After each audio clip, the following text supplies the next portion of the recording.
man, this stage is long. That wasn't as funny when I was halfway through. This is a huge stage. Let's give it up for Jason Street, everybody. You're not supposed to. No. All right, so I've never been to GrrCon before, so I didn't know what was going on here. And in like March, I got a phone call from Beltface, and he was like, "Hey, the CSO from Target wants you to come to GrrCon and play Keynote." And I was like, "Keynote, the card game?" And he's like, "Keynote," and I'm like, "I don't know Keynote." But so I spent the past 8 months learning how to play Keynote, because apparently you guys are big Keynote fans. So, but like none of you got cards, and you're looking at me really confused. But I brought cards. So like here's some cards.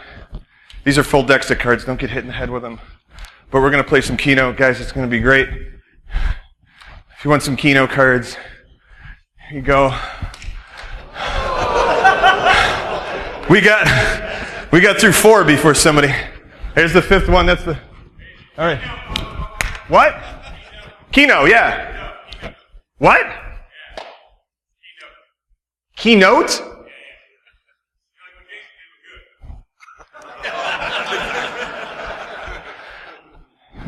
I got too many clothes on for that. Keynote. That's like the important one, right? I didn't know that's what we were doing. Keynote.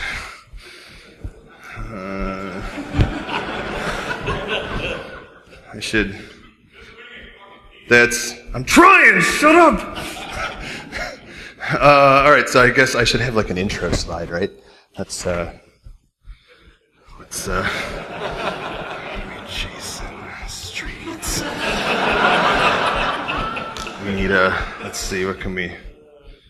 Jason Streets. Oh man. You got so many good pictures. Let's take this one. Save that. Look at you. That's so good. Oh, go ahead and place that guy. This is working out. Okay, cool. Jason, so like he has hands. He's tall.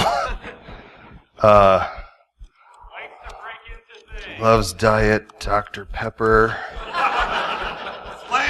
Hates, here. No, this is me. Don't, like, I'm here.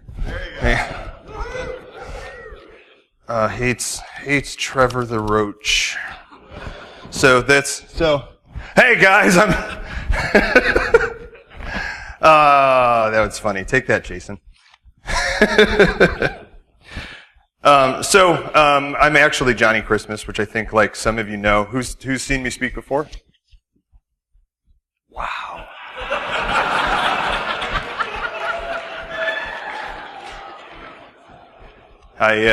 So this is all like a really good prank that the GrrCon staff decided to play on me, and like, well done, guys. That's neat.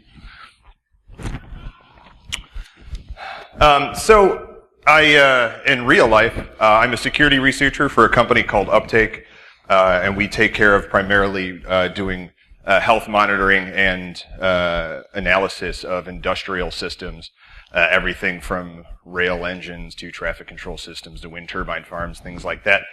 And the company recently decided to start rolling cybersecurity into that health monitoring solution, because why not? We're already gathering all this sensor data from everything. Why not start looking for attacks? And so they're hiring researchers to just start hacking things. So I get to like hack trains and wind farms and nuclear reactors and things as a job, and so that's pretty fucking cool. Also, I'm a cyber bodyguard for a group called Faction 1, and our primary clientele is celebrities. And basically we take celebrities and we give them a crash course in personal privacy and security. We teach them how two-factor works, because as we all know, celebrities have no fucking clue how two-factor works whatsoever. And we also handle incident response for when they are breached. And we also handle things like brokering their sex tapes if they're so inclined. So we cover all the bases. Like incident response could be like, all right, well, how about we just license to them what they already stole, and then they're not at legal risk. And that works out pretty well. TMZ is actually incredibly professional to work with. You wouldn't think so. Like they put on this sketchy paparazzi act, but in reality, they're very on the table. Also, I'm a guitarist for a band called Cruciform Injection, which is the most goth name you could ever think of in your life. Because we're a goth band. You'll see me sometimes playing with the Gothsicles as well. Anyone know the Gothsicles? They're a little more popular. No? Okay. This is going swimmingly.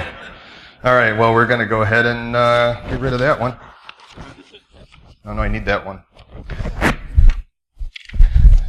I saw April Wright using index cards at one of her talks recently, and I was like, that is classy as fuck. I'm going to start using index cards. And so that's what we're doing here. I also wore my blazer so I'd be classy. And that's what we're doing. So like I said, I did a lot of research on what GrrCon was. I asked a lot of my friends who had come here before. I had never come here because it conflicted with some other cons I like to do. And so I went around asking people, what's it like? What are the people who come here like? Because I wanted to build a keynote that would click with you guys. I don't do technical talks because there's people out there far smarter than me doing things far better than I am, so I don't bother.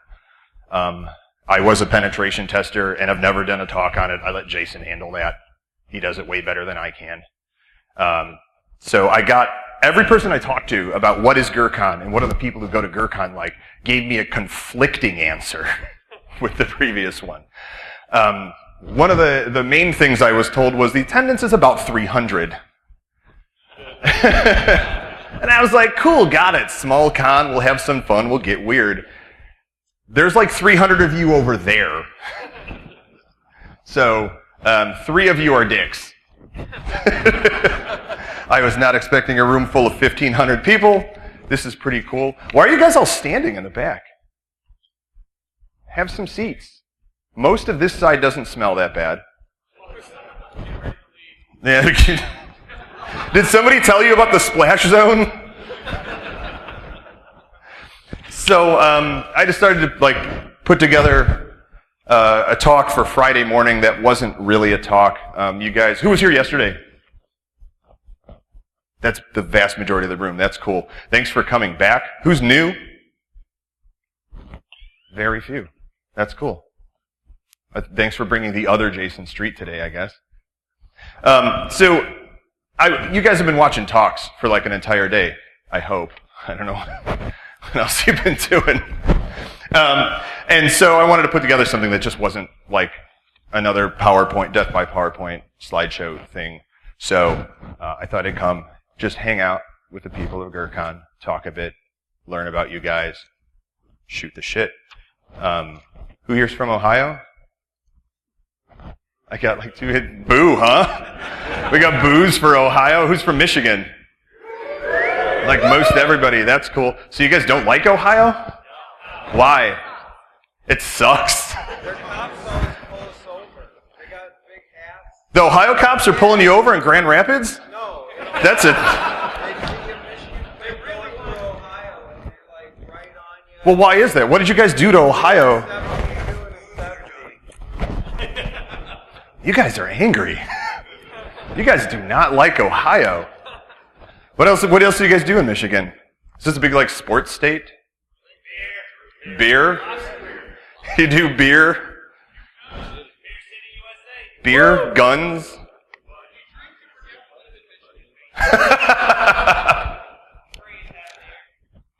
Oh, that's cool. You guys are passionate. I like that. I have a story about beer and Ohio that ends terribly if you guys want to hear it. It's a personal favorite. I could tell you a story. So this is a story I spent a lot of time compiling all the facts for, and so I typed it out and I'm going to read it to you guys like you're 5, because I did a lot of research on GrrCon attendees. Zing!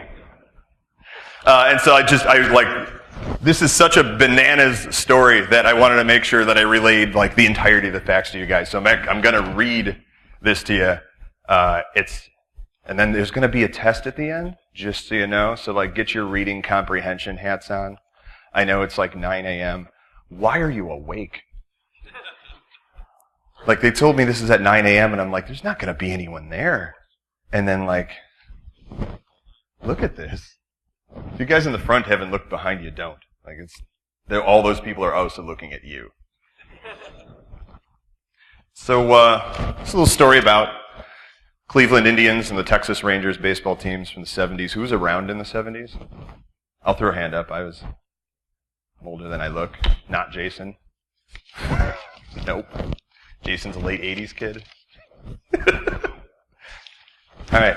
Let's go back to like May 29th, 1974. Sparkling new Arlington Stadium in Texas, where the Rangers were competing in a rally against the Cleveland Indians. You guys can boo, it's cool. Boo, Cleveland Indians. Trouble had started in the bottom of the fourth inning with a walk to the Rangers' Tom Grieve, followed by a Lenny Randall single. The next batter hit a double play ball to the Indians' third baseman, John Lowenstein, who stepped on the third base bag to retire Grieve and threw the ball to second base.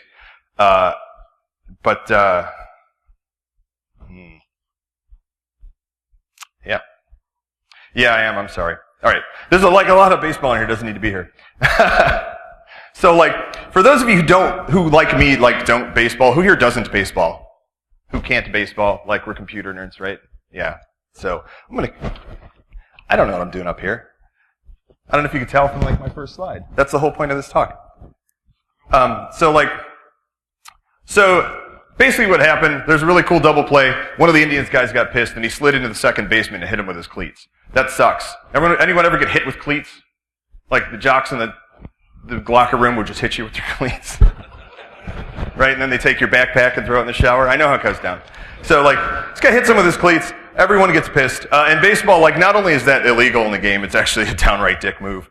It's unclear, though, whether or not that was intentional. But then the Indians came back in the bottom of the eighth when their pitcher, Milt Wilcox, like, how's that for an old-timey baseball name? Milt Wilcox. That's just some baseball right there.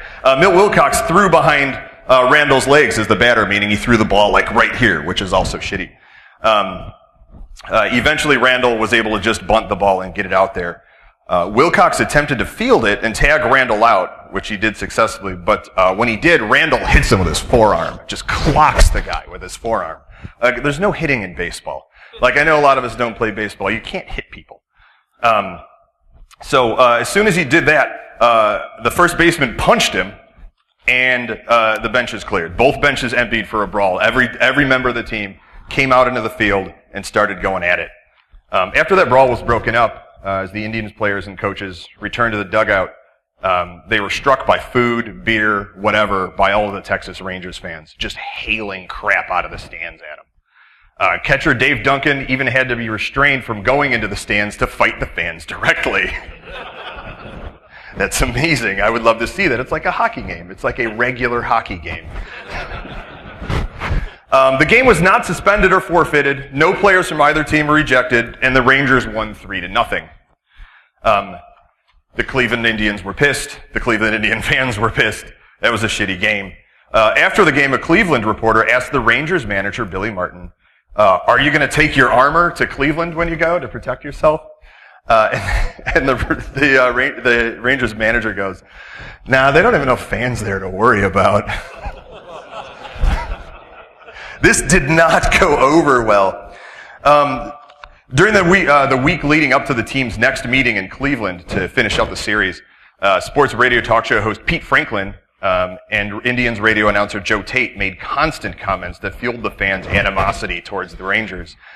In addition, the Plain Dealer newspaper printed a cartoon the day of the game showing Indians mascot Chief Wahoo holding it. This was back when it was okay to have extremely racist mascots. So Chief Wahoo was, who knows Chief Wahoo? Like, just a big Native American. That's the most embarrassing thing you've ever seen. So the local Cleveland newspaper printed a little cartoon to Chief Wahoo holding a big old pair of boxing gloves that just said, "Be ready for anything."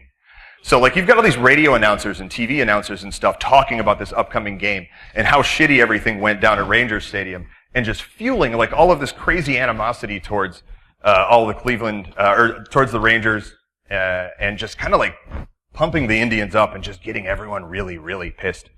So like little visual for you guys. So you don't have to like stare at me sweating up here. I mean, you can.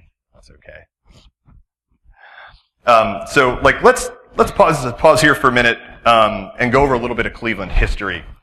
Ground was broken for Cleveland Municipal Stadium, June 24th in 1930. The $3 million facility officially opened just over a year later and became home to the Cleveland Indians and Chief Wahoo. The Indians won a World Series in 1948, won the American League pennant in 1954, and the Browns were a championship football team too. The local DJ Alan Freed introduced the world to rock and roll, which is why the Rock and Roll Hall of Fame is there. Who's been there, Rock and Roll Hall of Fame? That's kind of like at least one cool thing they have going on. Like, I don't want to give them too much credit, but it's really neat. So like at the time, Cleveland was a really neat place to live. And then the slump kicked in. They had decades of heartbreak there. Bad trades on the team, lots of bad lucks. Nobody was winning anything. The curse of Rocky Colavito, which I'll just let you look up. The mayor's hair famously caught fire. And that was just made them a complete mockery. And then, in 1969, the Cuyahoga River caught fire. Their river caught fire. And, due to, just the level of pollution in the river, the whole thing started on fire.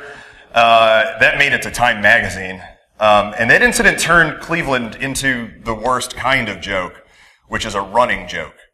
And the city had gained a catchy new slogan after all that, called The Mistake on the Lake. That's shitty. That's rough. So let's go back to our Rangers-Indians rally now. So 6 days later, after that first game on June 4th, 1974, that year, attendance at Indians Municipal Stadium averaged a paltry 8,000 people per game. But on this night, over 25,000 showed up. Twice the number even expected, even when considering the angry fans who would show up to rally for revenge. It's suspected that the massive turnout was really due to an ill-timed promotion being run at the park that evening, 10-cent beer night. Which is what you think. Management thought that this promotion would be a great way to drive up attendance. It fucking was. Who could say no to a cup of brew for a dime? And then even in 1974, beer for a dime is an awesome price. You could buy up to 6 beers at one time. There was no cutoff. The promotional beer was being served from taps on the side of a large tanker truck, managed by 2 petite female representatives, one collecting the money and one irritatingly just slowly dispensing this beer out of these taps.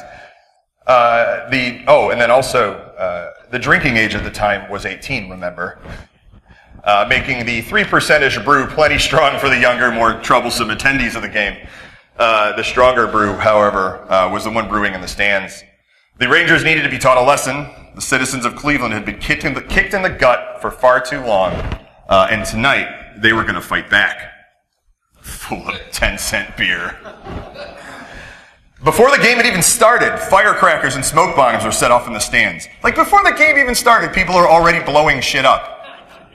Cleveland.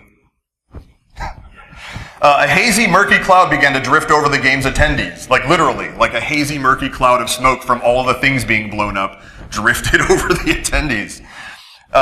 They were drinking cheap beer and making their own entertainment as the Rangers quickly took a 5-1 lead. The first person to run out on the field was a large woman with an ample bosom, and the crowd loved it. She tried to put the moves on umpire Nestor Shylock, who rejected her affections. These guys came out later. That was only the first display of nudity from the crowd, as later a streaker found an interesting way to get some painful abrasions. And in the third inning, the beer was flowing and the crowd was having a good time, but that didn't last long. They were one step away from taking the night to an unpleasant place, more unpleasant than what's already going on. By the bottom of the fourth inning, Richards pitcher Fergie Jenkins was taken down by a line drive from the bat of Cleveland's Leron Lee. The ball came up so fast, Jenkins couldn't decide whether to catch it or get out of the way. He ended up getting hit straight in the guts. The crowd sprang to life, not out of concern for the injured player, but because they wanted more. They wanted blood. The fuse had been lit. The crowd began chanting, "Hit him again, harder, harder. Hit him again, harder, harder." This whole fucking stadium shouting for violence, shouting to get this pitcher hit in the gut again by a speeding baseball. As the game progressed, the Indians fans became more and more unruly. They pelted the grounds crew with hot dogs and batteries from their radios. The grounds crew! They're hitting the grounds crew, the people who don't even play baseball, with batteries from their radios. You ever get hit with a D-cell? Kids, the D-cells were like these really big... They're heavy, huge... I don't even think you can get D-cells anymore anywhere. I haven't seen them in a long... Remember lantern batteries? Let's just talk about batteries. We're nerds, right? Rangers first baseman Mike Hargrove would later manage the Indians and lead them to a World Series. So the first baseman for the Rangers goes on to manage the Indians and take them to the World Series, but never mind that. He took them twice in 95 and 97, actually. He was nearly hit in the head by a half-full gallon jug of Thunderbird wine. Gallon jug. So who remembers Thunderbird or knows of Thunderbird? Thunderbird, put your hands down. Thunderbird is some of the most awful crap you can drink, but it's extremely cheap, and so it's a very cost-effective way to get drunk. We often call it just bum wine, because you used to be able to get like a half liter for like $1. Somebody brought a gallon jug of this, and those were in glass jugs at the time, drank half of it and threw the other half out, which is the right thing to do. But like, threw it at the first baseman. This is a gallon glass jug, and he was just like...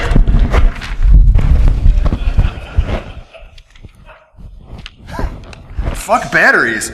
A woman ran out of the Indians' on-deck circle, flashed her breast. Naked man sprinted to second base as Indians' Grieve hit his second home run of the game. 1 inning later, a father-son pair ran onto the outfield and mooned the fans in the bleachers. That comes up here. I'm sure you already saw that. To say the drunken antics had escalated was an understatement of epic proportions. At one point, the Rangers argued a call in which the Indians' lead was called safe in a close play at third base, spiking Jenkins with his cleats in the process and forcing him to leave the game. So this time, another one got hit in the ankles with the cleats so hard, he had to quit. He had to go home. They literally physically took a player out of the game due to injuries because somebody was just being an asshole. The Rangers' angry response to this call enraged the Cleveland fans. So the Rangers were pissed because one of the Cleveland team members cut up their third baseman so hard he had to leave.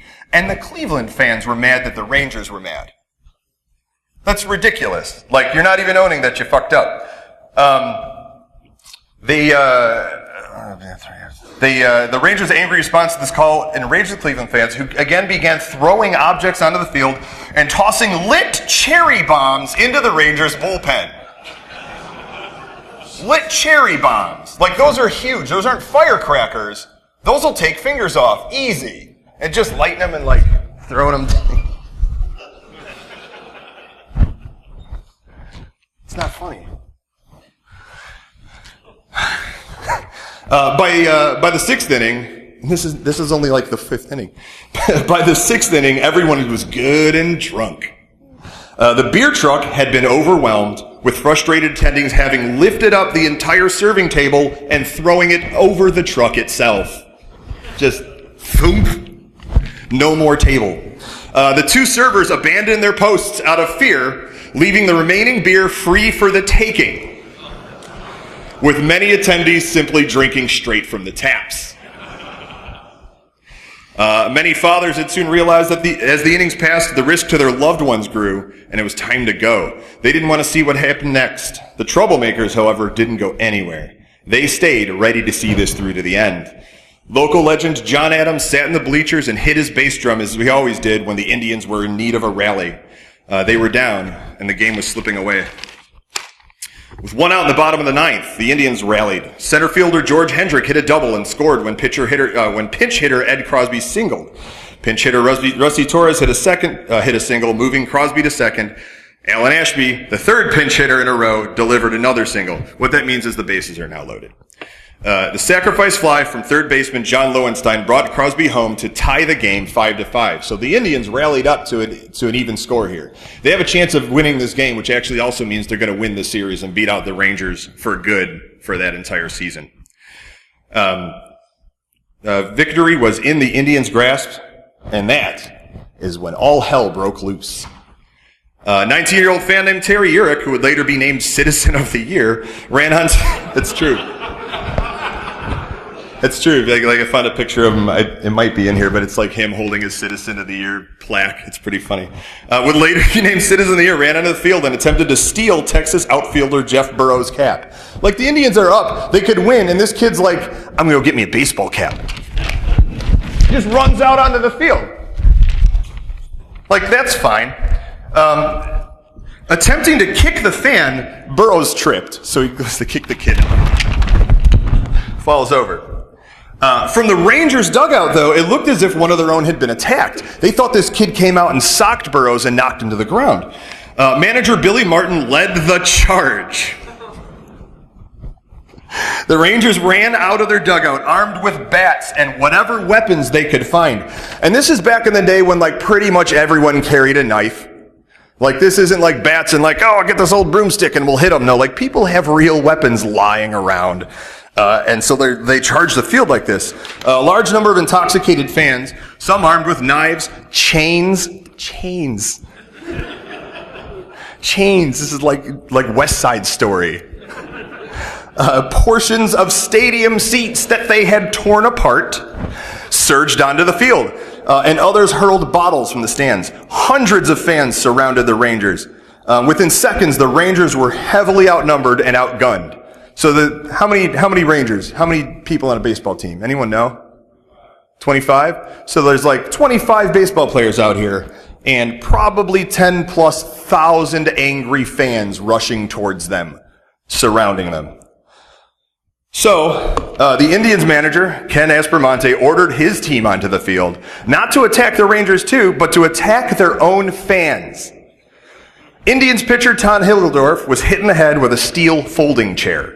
Like WWF style, like off the top turnbuckle. Oh my God, he's got a chair, look out behind you. Hit in the fucking head with a steel folding chair. Ranger Mark Hargrove was attacked from behind. In turn, this future Indian, so he went on to play for the Indians too, gave his attacker a beating that he would never forget. It was pure chaos. After being hit in the head with a steel folding chair, a large Bowie knife landed at umpire Nestor Chilak's feet. And he knew what he had to do, declare a forfeit. He later called the fans uncontrollable beasts and stated that he'd never seen anything like what had happened except in a zoo. That sounds like a fucking awesome zoo. The Rangers were declared the winners. That's right. Like, the Indians' fans caused them to have to forfeit a game that not only they would have won, but it would have also won them the series. But just by being shitty people, they lost all of that for their own team. But now it was time to make a break for it. Together, the Indians and the Rangers ran from the field. They headed for the baseball stadium's tunnels underground, away from the rioters before someone would get killed. Literally killed. There was a great chance of getting killed because people carried Bowie knives and chains back then, apparently. And, a steel folding chair. Bases were stolen, seats were trashed, ripped up from the concrete. And it took 20 minutes for the Cleveland Police Department's riot squad to show up on the scene. By then, the majority of the crowd had cleared out, with the notable exceptions of 15 drunken teenagers who were standing directly on top of the Rangers' dugout, chanting for the team to come back out and fight them.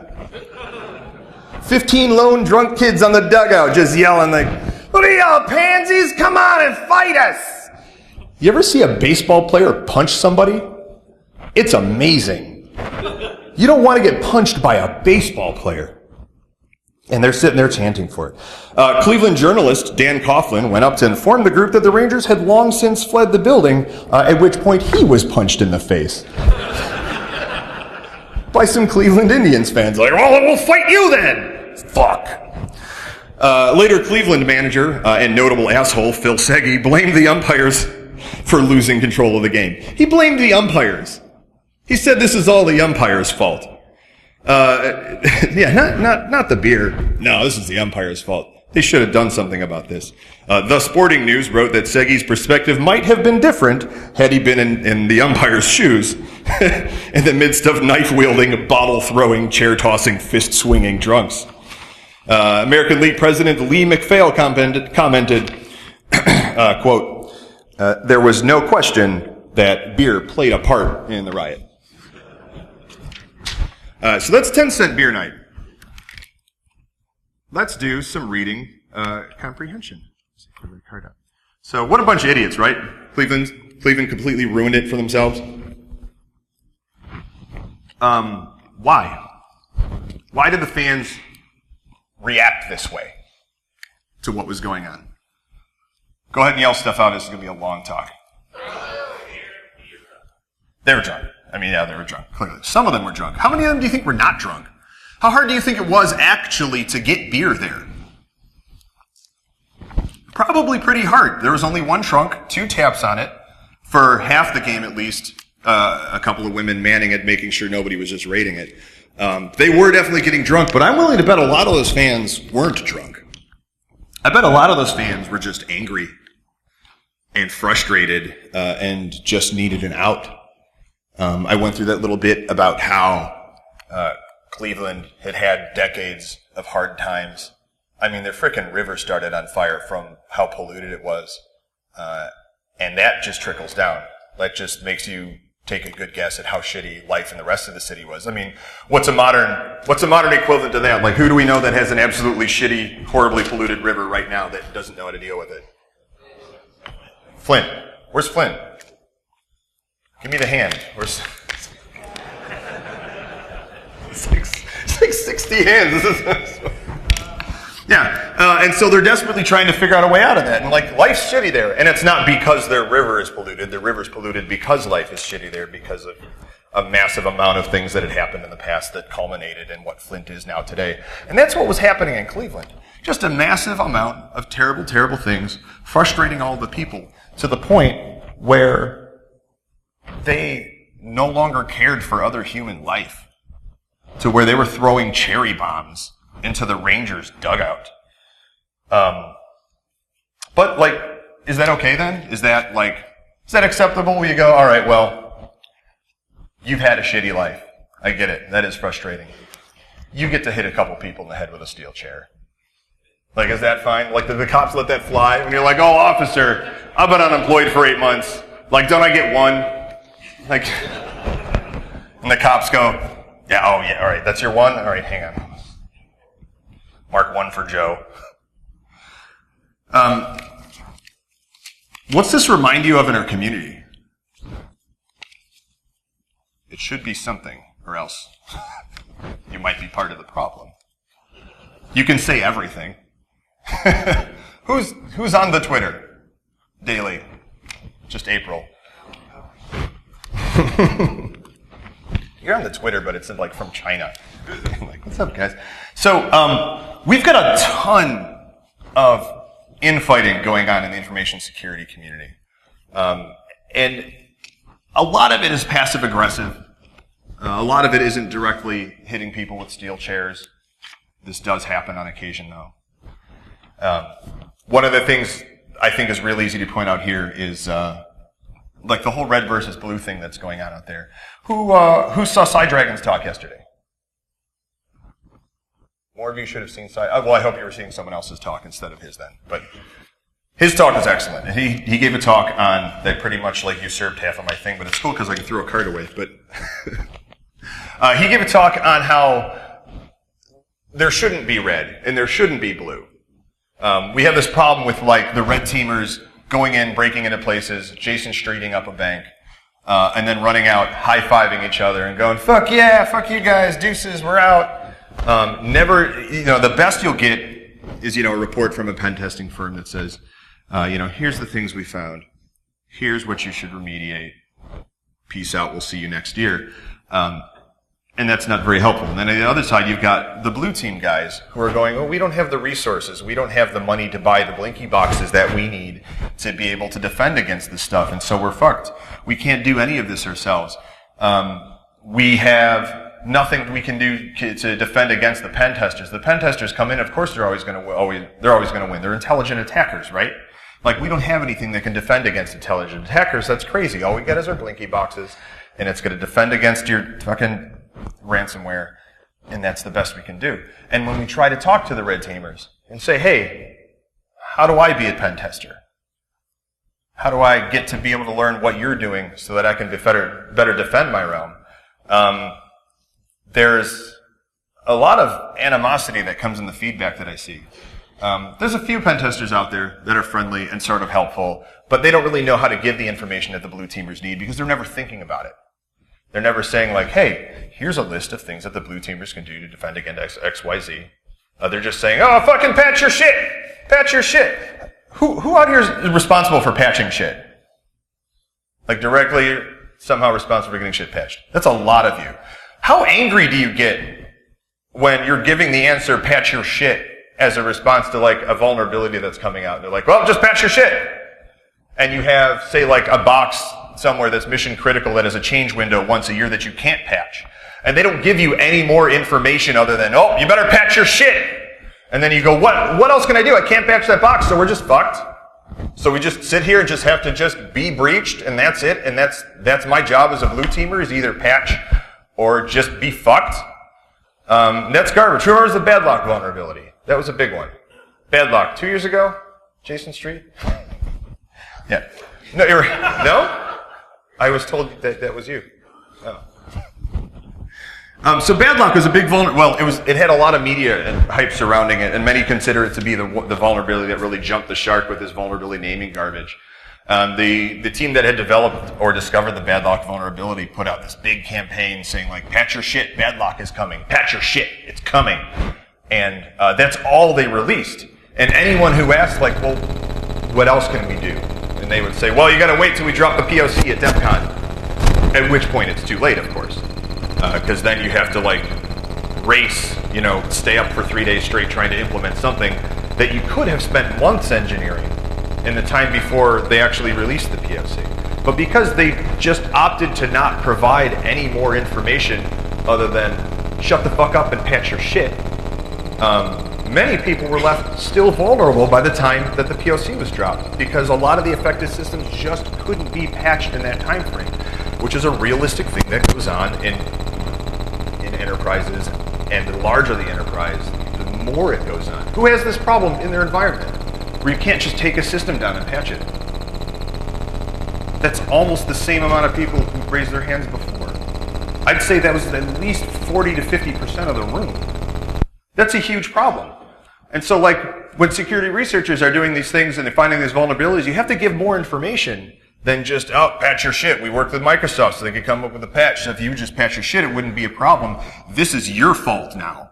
That's garbage. That's completely unhelpful. And that's a constant thing that happens all the time in all this fighting between the red and the blue. So it's not necessarily steel chairs, but it's just, it's like we're not on the same team. And there's not a lot of us here. We don't have enough people to have a league of teams that can compete. Like, our industry does not have enough people. How many people are hiring for security at their work right now? How many people have had an open security position for more than a month? Almost the same amount of people. That's a lot. Like, it's hard to fill security positions. And a big part of the problem is, like, you'll say, like, well, we don't really get any qualified candidates. That's true. Why don't you get enough qualified candidates? There just aren't enough. Especially, like, in lower population densities, like up here in Michigan. There's just not that many people. I live in Chicago. We're at a huge population density. And we have tons of companies who just can't find enough people. And that's freaking Chicago. People actually want to live in Chicago. That's none of my business.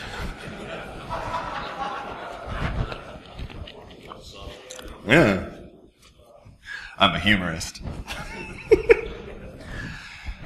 So, like, we can't We can't be doing this Teams bullshit. It seems like a lot of us forgot that we're all in this for security.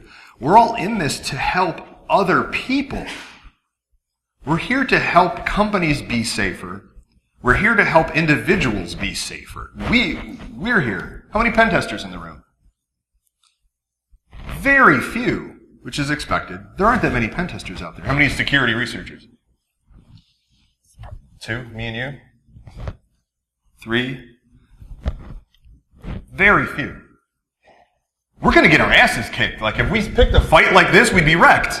The blue teamers would just kick our ass physically. Like, there's way more of them. We can't be doing this Teams bullshit. We're all here to secure and to help everyone be secure. We're on the same team, and that's not even a good sentence because it's not, like, we're on the same team as the people we're helping, so they're on our team, which just means that everyone's on the same team, which means there's no team.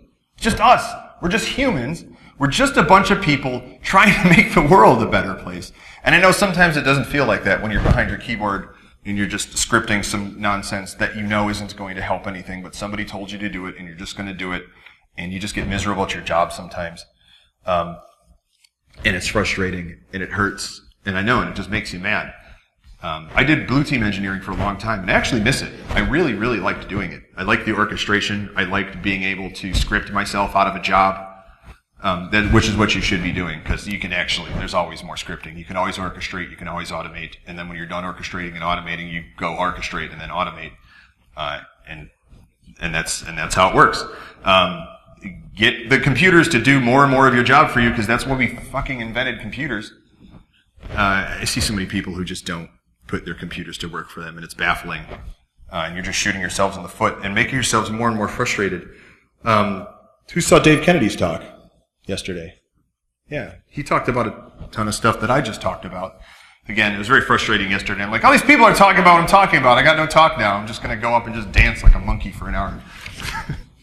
But he was dead on. He pointed out that now, more than ever, possibly for the first time, the blue teamers actually have tools at their disposal to put up a solid fight against intelligent attackers. And they do. And a lot of those tools are actually things that the intelligent attackers are using to break in. But all the blue teamers have to do is just also use those tools, take a look at the output, take a look at the logs they generate, take a look at what they're doing, and write some very easy rules around that stuff. You don't have to be a world-class bash hacker, PowerShell scripter to defend against an intelligent attacker. You need the tools you already have available. Many of the tools have been available to you for decades. SEMS, Splunk.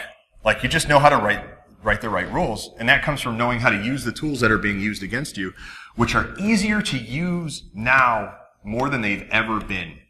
I was a pen tester for the past couple of years, and it got boring. Jason, do you ever get bored pen testing? Do you ever go in and like, oh, I'm just going to do the same thing again? You should be a pen tester the rest of your life. Jason never gets bored. And that's fine, and that's great to hear, because it means he's always going to be innovating and he's never going to fuck up. You never fuck up, right? Never? He says never.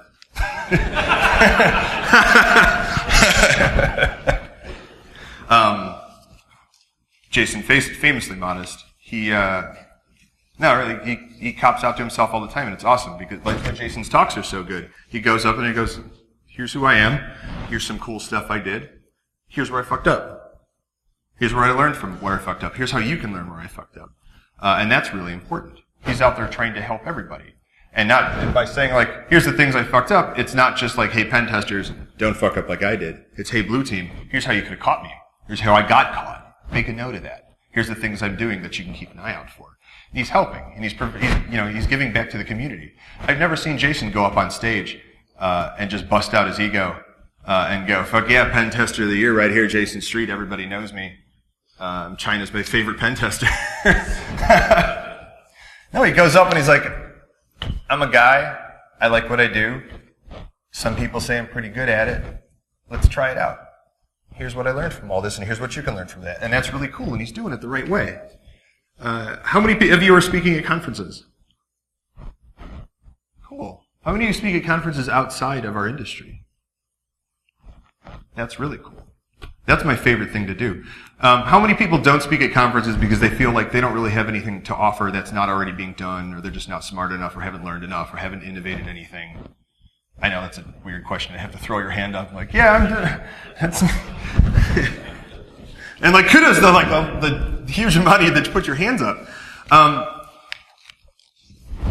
We have this problem with imposter syndrome, which is one of the things that causes us to be really frustrated.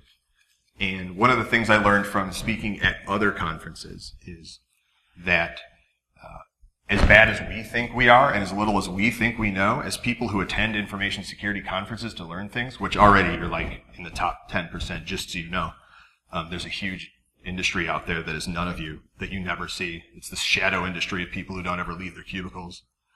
I'm sure some of you work with them. You know, the man or woman who's just like 9 to 5, Monday through Friday, working policy or whatever, and never wants to go to any conferences, never watches the videos, never wants to expand their knowledge. I see these hands going up and all these heads nodding. They're out there. One of the things I learned from speaking at non-tech conferences, I like to just speak at general geek conferences, is that people are thirsty for remedial knowledge. Like what we consider remedial. Like, what's a good password policy? Like things like that. Like, how many here could give a 20-minute talk on a good password policy? That should be the majority of this room, which I feel like it is.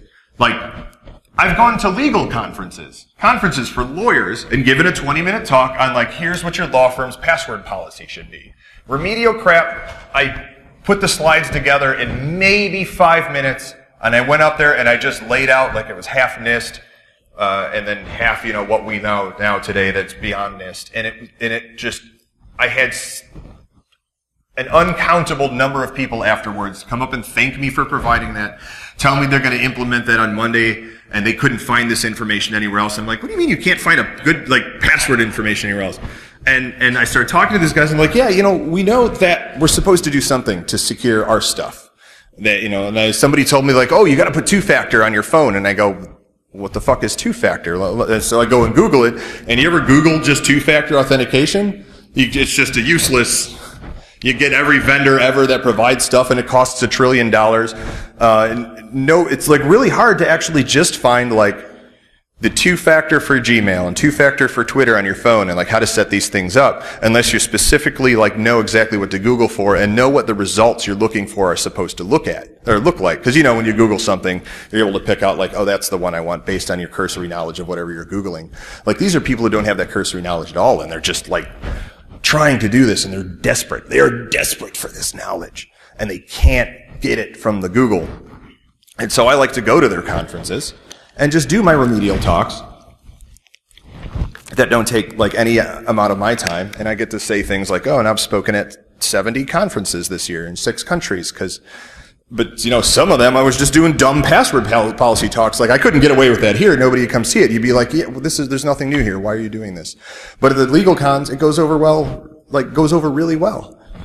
I did a TV show. So all the kids watch the YouTubes now. Who watches the YouTubes? So like, who's got kids when all they do is watch YouTube now? Right? Like nobody watches TV anymore. It's all YouTube. They got their tablets and they just watch their YouTube shows. I did a YouTube show, which is effectively what TV shows now are called Matt Pat's Game Lab. And they were doing a Watch Dogs 2 review / show. And the whole idea of the show is like they take a thing from a video game and then they have the hosts do that thing in real life to prove how really hard that thing is in really life. Like the first episode they did an FBI raid of a house. Like they pretended to be a SWAT team and raid a house, and they train these kids on how to like raid a house, and they let them try it a bunch, and they get murdered every single time because it's really fucking hard to actually raid a house. These SWAT teams have to train daily to be able to do this effectively and not get killed. And that's why I really like this show, because like they get killed in every episode because they're out there proving like it's not as easy as it is in the video games, instead of like the shows where like they win at the end and everyone feels good. So they brought in Snubs and I. Who knows Snubs from Hack 5? They brought in Snubs and I to be the guest hosts on a Watch Dogs 2 episode, where they were like, hey, we're going to talk about hacking and what hacking is in real life versus how it is in the game. Who's played Watch Dogs or Watch Dogs 2? How realistic is hacking in there? It's pretty spot on. Totes legit. Got the Jason Street stamp of approval. So we went in, and part of the thing is they say, we need you guys to also like create a puzzle or a challenge for the hosts to solve that involves hacking. So we had to teach these kids how to hack in like a 4-hour day. And we developed a CTF and then taught them all the skills they needed just for the CTF. And it was really fun because we actually had them like raid the YouTube studios. Like we did physical, and digital security. It was really cool. And they ended up succeeding, and it was really fucking cool. It's called MatPat's Game Lab. You can go find it on YouTube, Red. But the thing I want to point out is like in between takes, and there's a lot of time in between takes, it's me, Snubs, and these kids, 18, 19, 21, 22, 23-year-olds. There's 5 of them, and we're just hanging out with nothing to do in between takes. And they start asking us questions about personal security and privacy. And one of them asks me, he goes, hey, so my home router, it has a VPN on it. Should I be using that VPN? Like, this kid asked me that. Like, do you ever think you'd live in a time where a 19-year-old asks you, like, hey, should I be using a VPN to protect my privacy? Because he said, well, I heard, like, people can sniff your traffic at, like, Starbucks and stuff. Is that VPN going to help me? He knew to ask me if that VPN is what he needed. And I hugged him. I was like, oh, my God, thank you. Thank you so much. Thank you for being, like, privacy-minded. And all of them, the whole time, just constant barrages of questions like this about everything. Because people are aware that they need to be, that their privacy is at risk. They're aware that they're at risk of being hacked every day. They're aware that their social security number has been sold 7, 8, 9, 12 times by now. But they're thirsty for this knowledge. So don't ever think that you don't have something that you can provide to somebody, to the rest of the world. Because when you're constantly comparing yourself to people who are better than you, it's not going to work out too well for you. But when, you take that step back and go somewhere else, you're going to find that you're actually an expert in your field. Which is crazy. Like, who here would call themselves an expert in their field? I was waiting. I like people pointing to other people. That's my favorite thing going on here. We have, like, oh boy. I don't want to talk about that now. I'm trying to find fun stuff to talk about. Who's, like, I'm getting frustrated here. Let's do something else. What do you guys do when you're frustrated at work? When you're just angry and you can't think straight anymore? Like, what's your thing that you do to, like... Huh? Nerf gun wars.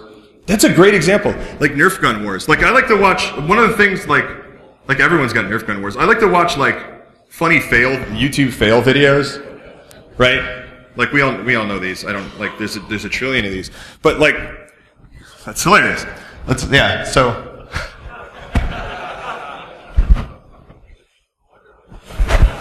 Right. And even when you know what's going to happen, like, it's hilarious. Why is this funny? Like, why are we here laughing at this? Why are we all here laughing together at this? Oh, jeez. I always got a soft spot for the motorcycle ones.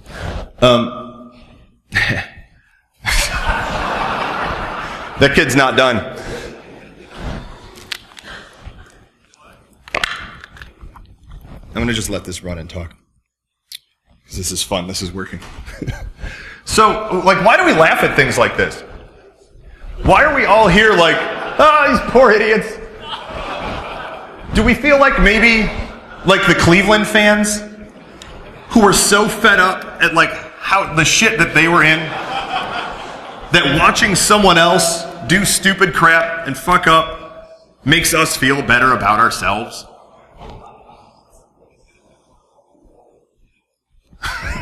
Like, why were you on the bridge?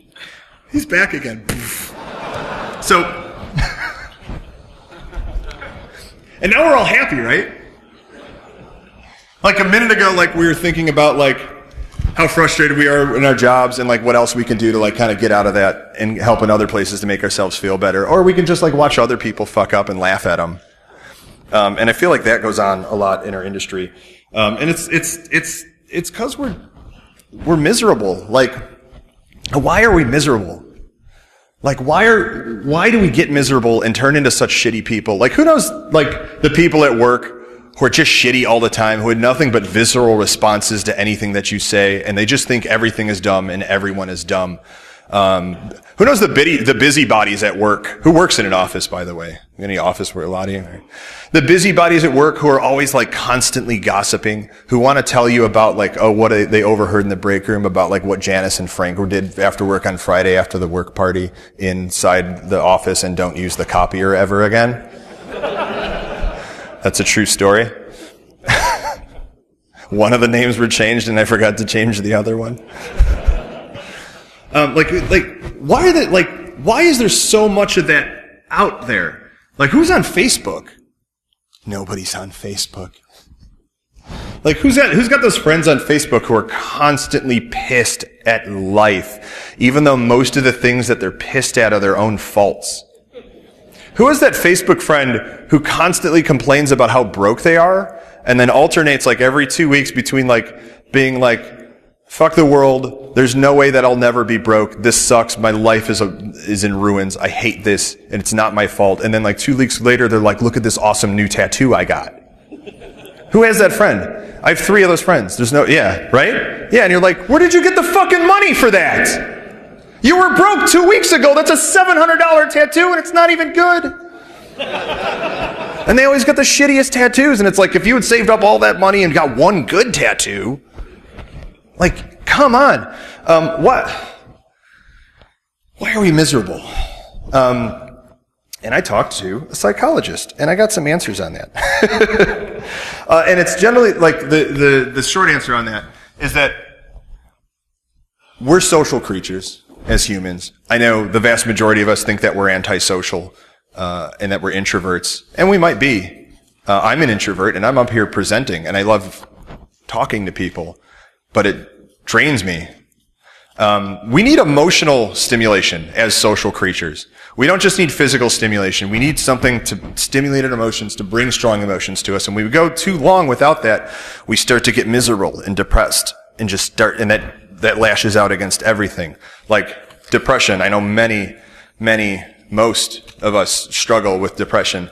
And you know, it just makes you hate everything because it's this loss of hope. You feel hopeless. There's no point in doing anything. And that affects everything in your life. It affects your interpersonal relationships because you stop caring about everyone. Because why? You stop caring about your job and it affects your job. You stop learning because why? And you know what fixes that for me real quick? Short term, but like fixes that? Laughter. Like just something funny. Like watching this fucking kid slam his head into this car 9 times. Boop. Like, it's just, she's fine, but it's funny. And like, I will get into these like states where I am just, he's back. I love this kid. I will get in these states where nothing can get me out of it, and I will rant about how terrible everything is. Like, I was freaking out about doing this talk 2 days ago, and I threw everything out, and I'm like, this isn't going to work. This is dumb. Why am I doing this? Nobody's going to go for this. I can't. I'm going to throw it all out. I'm going to tell them I can't do it. And then, like, I started watching fail videos on YouTube and talked to some friends, but, like, I started laughing, and that just put me back in a better mood. And I was like, all right, we can do this. And so, like, God, can you imagine what that smells like? All this burnt popcorn. And he's just standing there like $6, $7, $8. He's back again. It's not going to work.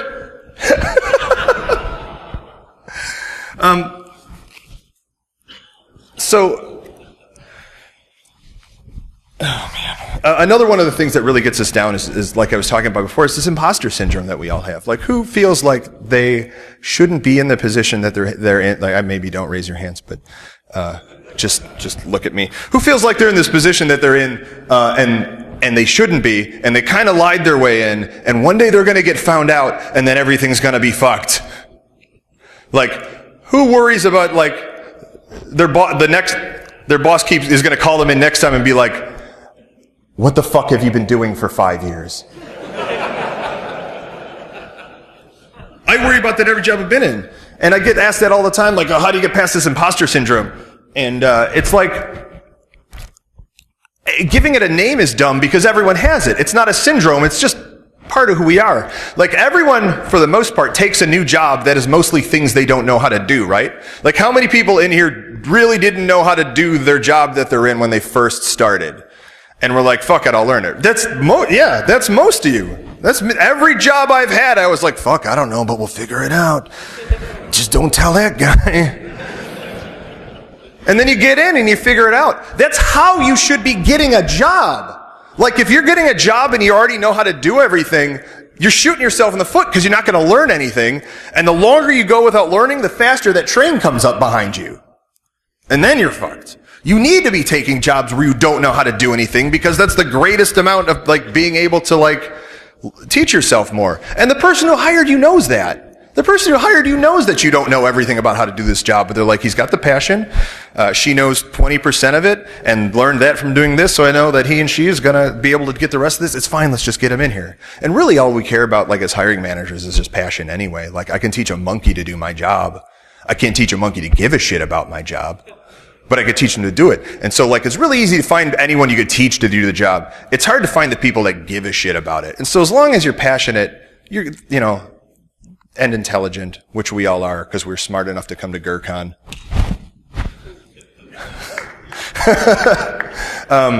You're going to get a job that you like, and you're going to figure it out because we're not imposters. And then, like, the other half of imposter syndrome I get from a lot of people is like, there's so many people who are so much better than me at my job. Like, who has that problem? Who goes to cons and watches these talks and from, you know, somebody like Dave Kennedy or Jason Street, and they're like, fuck, what am I doing? I'm gonna get caught. Someone's gonna find out I don't know shit. Like, why would I even bother when Dave Kennedy is like releasing tools in his fucking sleep? But the real fact of the matter is what I was talking about before. Like, there's just not enough of us. There is way too much fucking work out there for us to, like, companies can't wait for these top 1%er people to show up because they're also not. They go start their own companies. Dave Kennedy's on like his 9th. I think it's 2nd. So like, yeah, there's people smarter than you. There's always going to be people smarter than you. There's going to be people better than you at everything, just statistically. Like, who here is the best in the world at anything, any one thing? Anybody a world record holder at something? I thought you might be. No, okay. So nobody. That means there's people better than all of us at everything out there.